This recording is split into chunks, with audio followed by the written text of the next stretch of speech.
پس ایمان سننے سے پیدا ہوتا ہے اور سننا مسیح کے کلام سے۔ سب سننے والوں کو مسیح میں سلام۔ آج ہم خدا کے پاک کلام میں سے پڑھے اور سنیں گے یعقوب کا عام خط، اس کا 5 باب، اس کی 20 آیت۔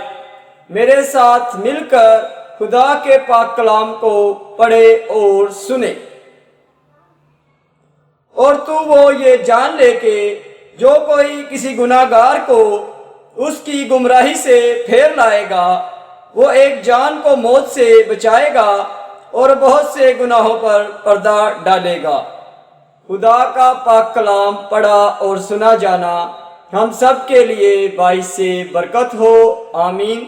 آج جو ہم نے خدا کے پاک کلام میں سے حصہ پڑھا اور سنا، اس حصے کے متعلق ہم اگلی ویڈیو میں جانیں گے کہ پاک کلام کا یہ حصہ کیا بیان کرتا ہے۔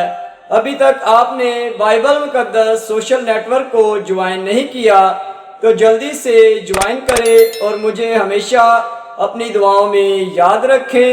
خدا ہم سب کے ساتھ ہو، آمین۔